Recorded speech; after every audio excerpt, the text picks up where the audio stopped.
Have you ever read an opinion piece in a newspaper? Or gone to a church or a temple? Or expressed opposition to a government policy? The ability to write what you believe, practice your religious beliefs, and speak your mind is all thanks to the Bill of Rights.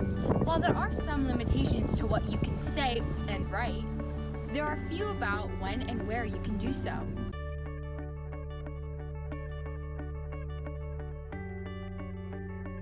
In August of 2016, Colin Kaepernick of the San Francisco 49ers knelt during the playing of the national anthem during his preseason game. This action sparked controversy and has started the national debate of whether NFL players should be allowed to kneel during the national anthem. The answer in short is yes, but is it right? That's where it gets complicated. After Kaepernick's national anthem protest, many people took to Twitter and various other social media apps to express their own opinions. One tweet posted by musician Brennan Gilmore went viral, containing a picture of his 97-year-old grandfather kneeling on the ground wearing a World War II veteran hat. This picture was captioned with the words, "My grandpa is a 97-year-old World War II vet and a Missouri farmer who wanted to join with those who #take-a-knee. Those kids have every right to protest."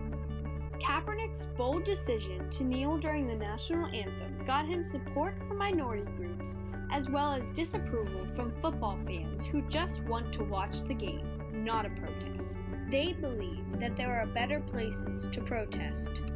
And I think that if those NFL players want to protest anything, they should do it outside of the field. But one of the points is that the flag represents America, and that these are well-paid athletes. They should salute America for all of its faults and inequalities and protest in other areas, in other ways. Yeah, that is what people say about it, and I would just remind folks that they're not protesting the anthem nor the flag. They are practicing peaceful dissent as a way to point out the gap between the promises that the flag represents and the actual lived experiences of Black Americans in the country. Kaepernick first knelt to raise awareness for minority groups and their unfair treatment. While he is using his First Amendment rights to peacefully protest, some argue that it's disrespectful to the flag and the soldiers who fight for our freedoms. Disrespect to the flag and the country. You remove your hat and you put your hand over your heart. They play the national anthem, and that's when they shouldn't be kneeling. Respectful to the veterans and the country. It's our flag. These sports people didn't serve in the military. It's a voluntary military now. I was in the draft age. I may disagree with their choice to do so at that venue, but I support their constitutional right to do it.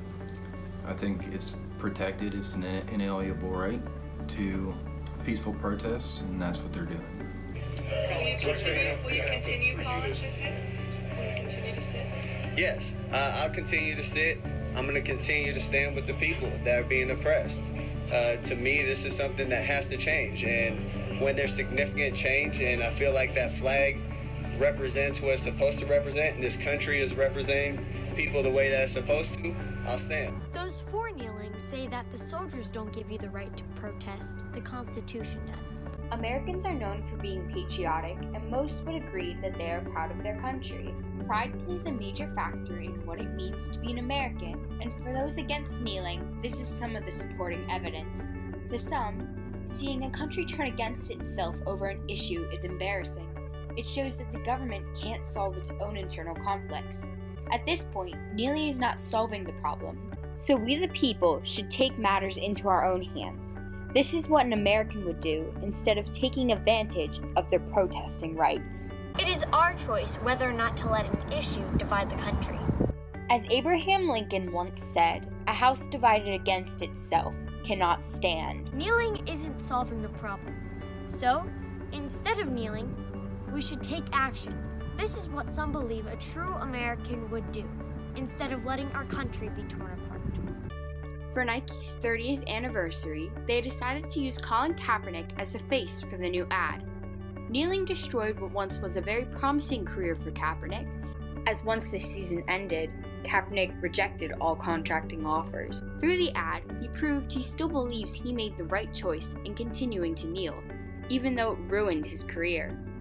Colin Kaepernick believed in what he was kneeling for enough to sacrifice everything. Whether what he was doing was right or wrong, to him, speaking up for those who could not was the American thing to do. How he did so may have been controversial, but the act itself, to some, was heroic. In the 1960s, the Vietnam War was brewing. A number of students attending Roosevelt High School and Harding Middle School made the decision to wear black armbands to school on December 16th and 17th to protest American soldiers dying in the Vietnam War. This small action changed American rights for years to come, as the Supreme Court ruled that they were allowed to wear the armbands in a form of peaceful protest, as long as it did not interfere with classes. Both Kaepernick and the students protested in places that had been seldom protested in before. They decided to bring controversial topics to light and change the way we view protesting rights. These rights are what it means to be an American.